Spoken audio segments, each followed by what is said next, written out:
So just to sort of set the tone, I'd love to first get a feel for who in the audience is sort of a Philz customer. So if you've tried Philz at all before today, because I know we're serving it downstairs, can you just give me a hand raise if you tried? Okay, a lot of people. We are in your home turf here. And then if you'd call yourselves a Philz regular, let's say once a week at least, could you raise your hands? All right, that's pretty good. Got a little work to do. We got more work to do. Yeah, that's about. So I wanted to start. So we had a bit of an intro chat last week, and then I came by yesterday and tried the coffee since I'm a New York guy and you're not quite there yet. Maybe soon. And one of the things that struck me in our intro chat was at the very end of our chat. We were talking about being a venture-backed company and being a coffee company, and some people hear that and might roll their eyes or not get it. And you said, some people might think it's a joke, but we have really big ambitions on affecting people both inside our company and outside the company every single day, and that's what we're growing towards. So maybe you might talk a little bit about what you meant there, yeah. and why you mentioned in our what was a private chat but now is on stage when you're talking about some people might think it's a joke. I tend to think about the world at large a lot, and one day I was standing at my window and looking out and just seeing a bunch of traffic. It was like 5 or 6 p.m. I was at home and I was just like, where the hell is everyone going? What is everyone doing? And I was just thinking about, if you think thousands and hundreds of thousands of years ago, people were working to survive and surviving to live. And we've come very far since then. And now a lot of what we're doing is about building. We're building cities, we're building communities, we're building ourselves, we're building companies. So we've kind of made great progress by transitioning from survivors to people who build and are living with much better standards for the most part. And some places in the world are in different places than others. But if you think about that, I don't think the building will stop. But if you think about the world and what is that third pillar, I think a lot of it has to do with nourishment and enjoying and nourishing yourself, your family, your friends, your communities, the things that have been built. So really being grateful and appreciative.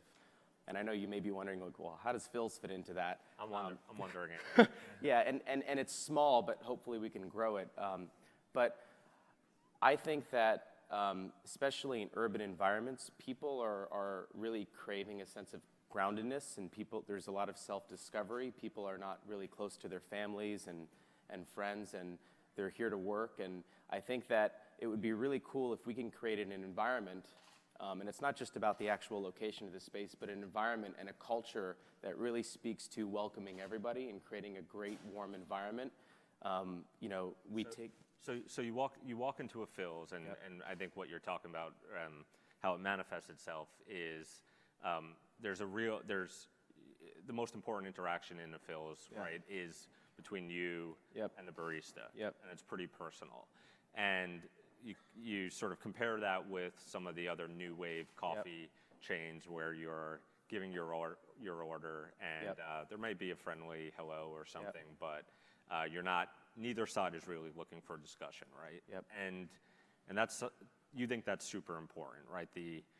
I think it's a discussion component. Yeah, I think it's important to serve your customer best. So part of what I just said is aspirational, and it's really built into the Philz experience. It feels communal fundamentally. But if you're one that does not want to wait, you can pre-order, prepay, and pick up and leave. But just to give you some context more specifically around the coffee industry, they've defined it into waves. The first wave being the instant coffee, the Folgers and the U-Ban, and then the second wave being specialty coffee. Starbucks has really made specialty coffee popular. Lattes, cappuccinos, cafe environments, seating, music. And then now there's this third wave arising, which is kind of the more artisanal approach, and there's a lot more care put in all the way up from the supply chain to the cup in the coffee. And sometimes just because of timing, I think we're categorized in that third wave, but I look at ourselves as doing something bigger than an improvement in cup. I really think about Philz as changing the way people drink coffee. If you look at our menu board, it consists of secret recipe blends that my dad has spent decades to create, and they're all just super unique and fantastic. And there's light roast, there's dark roast, there's medium roast, and we really want to try to find the one that comes to your taste. And we don't do any espresso at our stores because our philosophy is... I've heard that complaint from some Recode colleagues already. That's the first question I've already converted two. Converted to. Converted to who, So I think that, well, if you think about like before specialty coffee was popular here, people were probably saying the same thing. So I think the philosophy that we really believe in is that the best coffee in the world, like the best anything, is the one that comes to your personal taste. So my dad's vision was to figure out how to execute that. And he really believed in hospitality, authenticity, quality, personalization. So our concept, which is kind of handcrafted in one cup at a time, allows us to execute a customized and personalized cup every single time for every single customer. And we just decided to focus on doing that. And we put a lot of bet on making sure the first time experience at Philz is really good. So as long as we can deliver a first timer a really fantastic experience in a cup that just makes them say, wow, this is just perfect, this is different, this is delicious. And I think we can accomplish that, but that's where we got to do a really good job, is making sure we deliver a great first time experience. And it's really hard with what we're doing because every cup is personalized and there's not a machine, and there's a lot of room for variance. So that's what we work on every single day. So I've been covering sort of technology industry for about a decade now, and the term culture comes up a ton ad nauseum. I mean, I made sure before I met you yesterday, I got like all my jaded New Yorker eye rolls out of my system because we hear it a lot, right? And it's sometimes hard to tell from the outside or even the inside of some companies what strong culture actually means, how it manifests itself, how companies instill that sense in employees from day one. And so I'm curious, inside your company, what you're actually doing, either training wise or hiring wise, that makes sure the people you hire are giving the experience you want to the people coming into your 36 stores every day. Well, culture is super important, especially for us because we are people facing, and so much of what we do is reliant on our ability to connect really well with each customer. And I believe that instead of investing in scripts and processes, we need to first build a strong foundation and a framework for who we are and what we're about. Because at the end of the day, we are our environment. So, we're really centered around the mission of bettering each customer's day.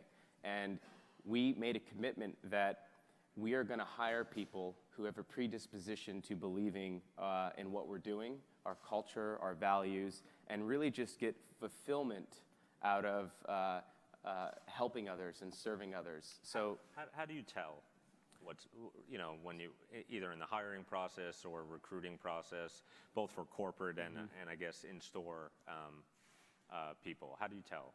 Well, in the early days, I was interviewing every single person, and I was pretty obsessed about it up until like store 3 or 4. I'm not going to be able to do this on my own. So what do I do? So we kind of identified core characteristics that we feel are the most heavily weighted and important traits that we think make somebody a cultural fit at Philz. So we've written these characteristics down, and I've kind of expanded a circle of trust. It just started with me, and then I started working with others who I felt were really good at representing the culture.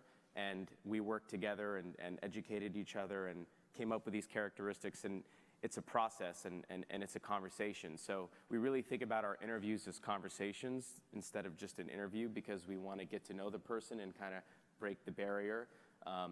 And it's hard, but today we have a recruiting process. We have about seven recruiters, and all day, every day, they're trying to find the right people, and they kind of pre-qualify everybody. Both for the department. corporate and Yeah, exactly. store level? Both corporate and store level, for the most part in corporate, but generally speaking for just about every role and position. And what they're doing is kind of just pre-qualifying. And when a department manager gets a candidate, there's a high likelihood that that candidate is already probably pretty good in the area of just being in line with our values. So that has worked out really well. It's still a challenge, but we're very focused on it. And so big question I have when I look at Philz is you're about 36 locations today, something like that, right? A ton in the Bay Area, some in Southern California, recent expansion to Washington D.C. And then you've raised $75 million overall, but a recent $45 million round, correct? To expand in partly to expand to Boston and the East Coast. So when I think about culture and a company that values every interaction, a couple of questions come to mind. I don't necessarily think that when I think venture capital, and then the second part of that is how do you make sure as you scale that you don't become as you become a real national chain, that you don't lose what made Philz to begin with. So, I mean, let's start with the first piece. I know Starbucks was venture backed, which a lot of people may forget. But why venture capital for your type of business? In the early days, it was just my dad and I working behind the counter for 7 days a week, 12 hours a day, and it wasn't that busy at that time. But him and I would just work and it was hard. It's a separate topic, but it was very rewarding at the same time. But him and I were really involved, and we decided to open our second store and then our third store. And as our confidence in our mission and what we're doing and why what we're doing is important grew, our vision grew. So, I developed a really strong ambition, supported by my dad, to share what we were doing every day with many people around the world. And for me, like innately, I'm very competitive, not with others, but with myself. And I think that if you're going to do something in the world, you should aim high. So we both made a commitment to each other that we want to share Philz with people around the world as long as that we don't sacrifice our values.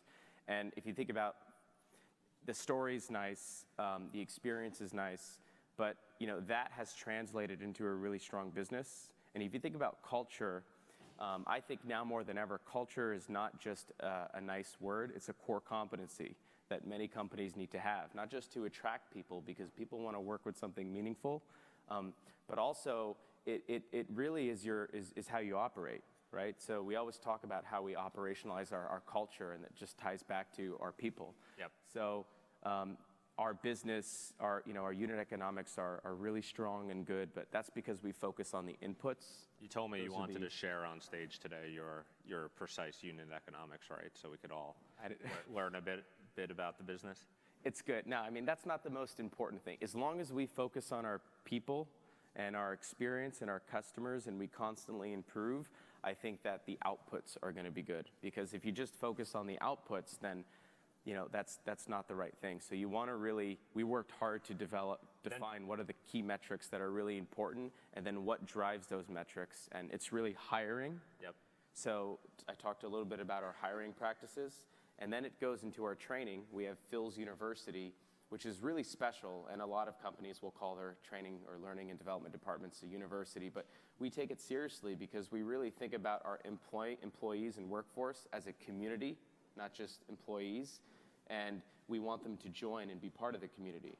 So Philz University's mission is to equip people with the knowledge, the tools, the inspiration that they need to be their best selves. And it's not always just about Philz, it's about investing them outside of work.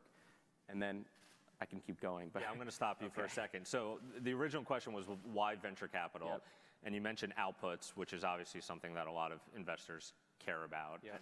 And I think your point was the outputs are a result of a lot of things. And so one is, back to the why venture capital. Let's actually, what can you accomplish with this money that you couldn't have otherwise? And how do you safeguard sort of what you've built already as you look to expand? So, like I said about, we have a clear vision of what we want to do. We really want to make Philz part of everyone's day. And we've been able to grow the company very nicely and operate it very well. There's a lot of opportunities, but we've been hiring ahead, building out a team, building out an infrastructure. We got our Series A in about 2013, and that was kind of an organic connection. We were searching for a VC at the time, a good partner, so that we can build infrastructure and hire ahead so that we can grow. And that turned out to be really well, and we took the same approach in terms of the type of partner we chose.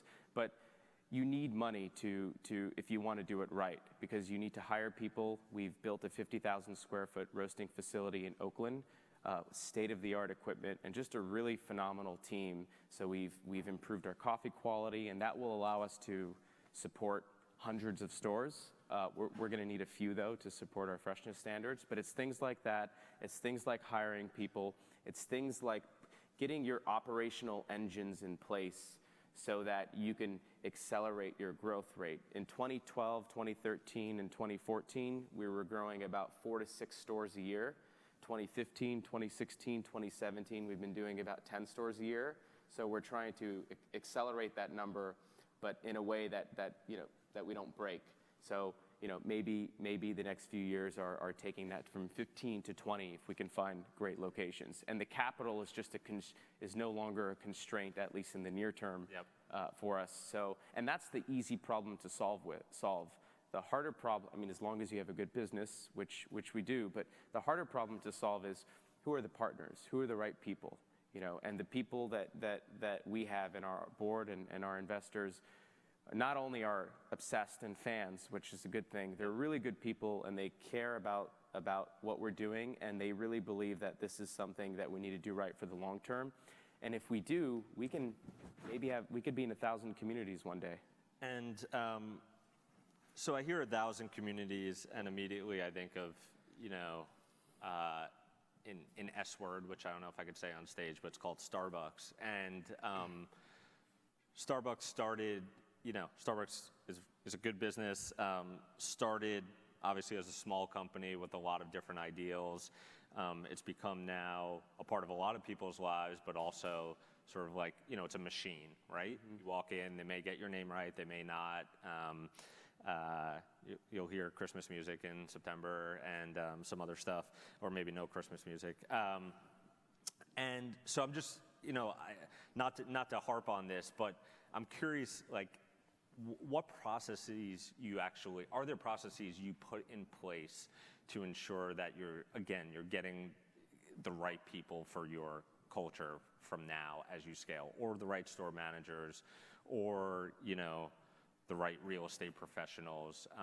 Are you spending a lot of your time thinking about that today, and sort of, and are there companies you look at as models for expansion while keeping strong culture? Yeah, I've been doing this since I was young, so my biggest fear was You took over the company, you were 18? About 18 years old. I'm 29 now.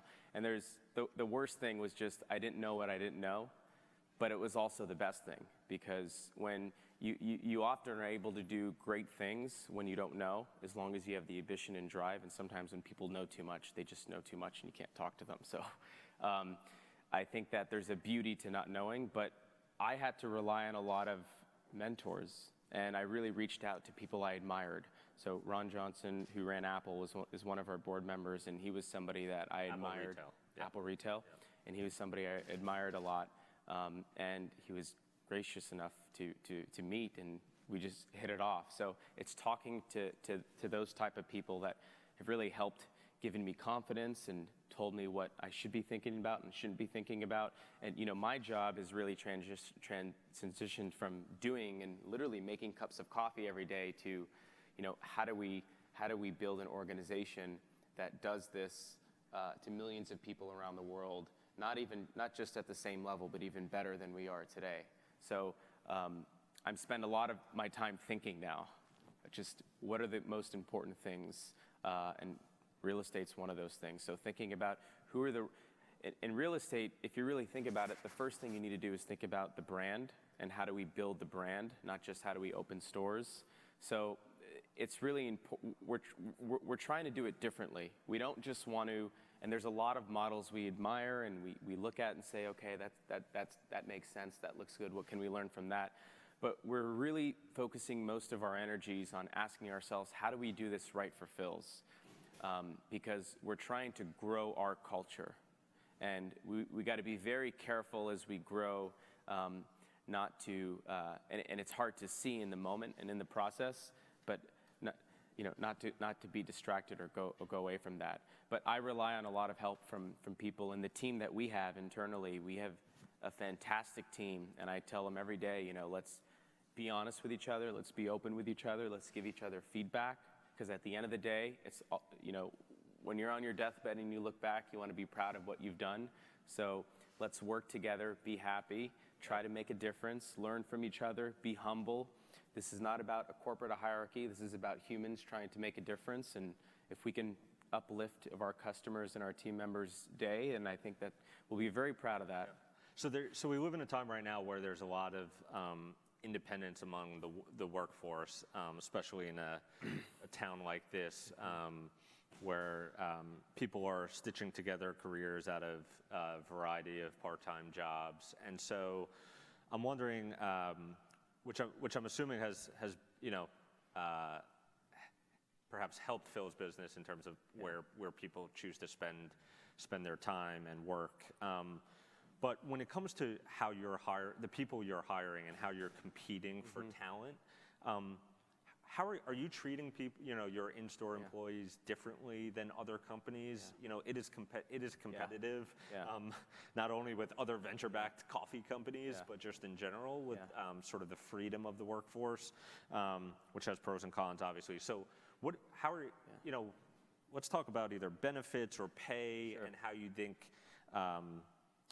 Philz perhaps stands out or doesn't in that regard. So close to 50% of people we hire come from referrals for team members who are already working with us, and we're constantly trying to grow that. But first and foremost, I think that in an hourly workforce environment, pay is important, but just as importantly is respecting a schedule that works really well for their life, right? Because a lot of times these people are in transition and maybe they're pursuing something else. So we're spending a lot of time challenging the idea and concept of a workforce. There's full-time, there's part-time, what's after that? So what is after that? Well, we're thinking about that, but maybe what about the concept of alumni? And there's things we're thinking about, and we're investing a lot in that. I don't want to speak too much about the detail, but our team members, we don't require them to wear uniforms. We really encourage them to be themselves, and that's not just in the clothes, that's in the actual attitude. This is why we put such great care in trying to hire people who have a predisposition to sharing our values, and then just continuing to inspire them and educate them and support them. But there's not a lot of scripts at Philz. There's probably a few things, and you're able to say it in a way that's authentic to you and the customer. Number two, sure, we have 401k, we have stock options for our store leaders, we have great paid time off, we give health benefits to everybody, no matter how many hours you work. But the most important thing is the leader. A lot of time people leave their managers, not their company. So we invest a lot in leadership. And also get hot. And a lot of people I know in my profession especially, you join a place to work for someone, right? Yes. To work for someone you respect. A lot of times. So right. Do you find is there a similar Yeah, analogy in your world, or in the corporate environment, maybe more so. In the retail environment, people are joining the mission. Yep. That's the hope. But people are really excited about what we're doing, and there is validation from what you read online to what you see in real person, which I think really gives people hope into Philz as a potential place to work. Our retention is really good. It's not far from 50% annually in retail. In retail, it's typically like negative or 0%. And we don't think 50 is that that great. So we're constantly trying to improve it. But the thing is that we're not going to be able to pay a barista $25 an hour right now. I wish, but we're not. The economic model won't work. So, but what we can do is we can create an education platform that is free and democratized in terms of the different topics and subject, and really just make it available and accessible to every single team member so that they're improving themselves, they're learning skills, so that there's an opportunity for them to grow. And that's where. You think people who are maybe working there as transition value that as much as a couple I will tell you, bucks in their pocket? Close to 50% of the reason people leave are not because of pay, not because they disliked a manager, but because of their inability to commit to a schedule that they once had. So life happened, right? Something happened. So that's why we're focusing on that scheduling and workforce problem, because it's real. And if you think about the Ubers and the TaskRabbits of the world, that's going to slowly come and impact retail over time. So as a retailer, you gotta really think ahead. What is the mobile workforce doing, and how can we lean into the future? So we're spending a bunch of resources and time on that, and we're super excited about it. I'll share more as we roll it out. But figure it out. Yeah, and then but if we can build a learning platform for people, I think good scheduling and good benefits, good leadership, constant learning and growing, that is really important. Just one more piece on the scheduling. So is it more than just flexibility, or is it really how can you build flexible systems? It's a good question, because there's an inherent challenge with meeting business demand, but also giving the perfect schedule to the team member. So how do you do both? That's the question. And it's hard. We're literally trying to figure it out and figure out what the right balance is. One more question, and then we'll do some Q&A. So when I walked into the store in Minnesota yesterday, Thanks for coming. Yep, and I was a little surprised to see the tablet at the front entrance, which I think was your order ahead or pickup. That was a survey for feedback. Okay, yeah. So I got that totally wrong. That's okay. But we talked. That made me think about. We talked a little bit about how you do have an order ahead feature. Yes. Where there's much less interaction. Yes. And if one of your big differentiators is the personal connection between barista and customer, yes. How do you think about a world that seems to be moving way toward convenience? And how do you think about where your company plays a role while still trying to keep your differentiation?